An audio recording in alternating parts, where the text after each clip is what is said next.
Get Out.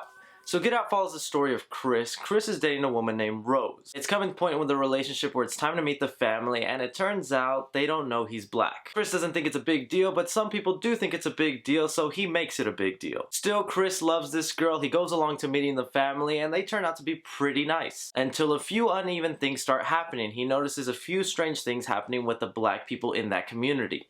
Along the way, Chris finds out a couple secrets about his girlfriend's family's past, and things get a little weird. And that's all I'll pretty much say without giving any spoilers to you guys. This is a spoiler-free review. I'm just going to tell you what I liked about the film, what I didn't like, hit you with a rating system just like this one, breaking down the elements of the film and letting you know a final ranking. Now, for one, I was very excited to see Get Out because, one, I'm a huge fan of horror films. You guys know this already. I say that in every single one of my videos. And also because it's being directed by one of my favorite comedians out there, Jordan Peele. I've watched Jordan Peele since his Mad TV days, then he came up on Key and Peele, and that show was obviously hilarious. But now they've split ways, and this is his first directorial debut. He decided to partner up with Blumhouse and come out with a horror film. Now, I was very interested because he comes from a comedic background. How does a comedian know how to make a horror film? And he does a pretty damn good job of it. Starting off with the acting, I really like Daniel Kaluuya's acting. Sorry if I butchered that name. Now, I first found him out in a Black Mirror episode, you know, the weird one that people really don't like all that much. But in his part right here, he's very charming. He's a good boyfriend. You can see how someone could fall in love with this guy. And when meeting the white family, as awkward as they might be with him, he tries to make the best out of the situation. He's definitely a character I wanted to watch and see his progression all the way through the film. I also got attached to him. I felt bad for him in certain situations. But not only Daniel's character, the white people in this film, the family, they're very nice people, but then when they get down to being creepy and weird,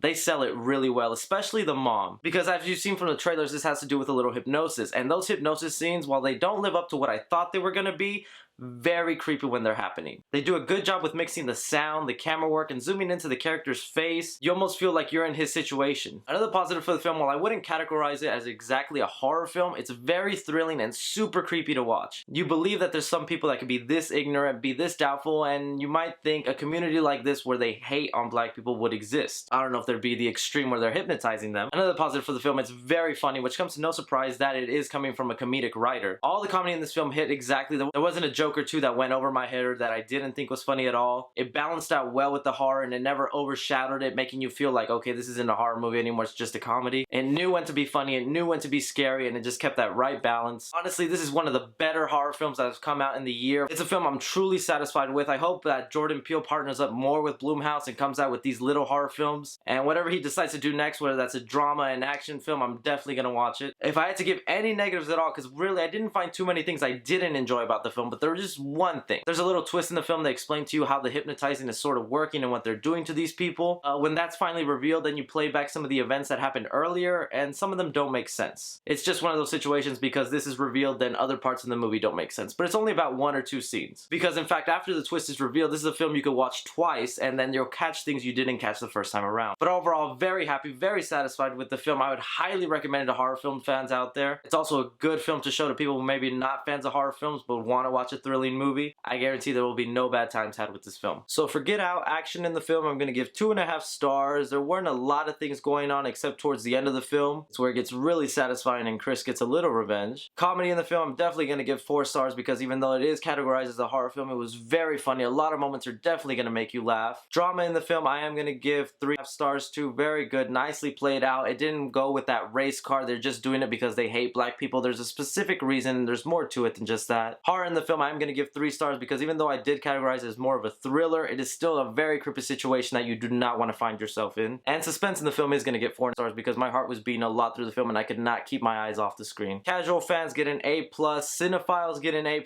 and critically, I'm going to give an A-. In the end, Get Out gets the 3C guarantee.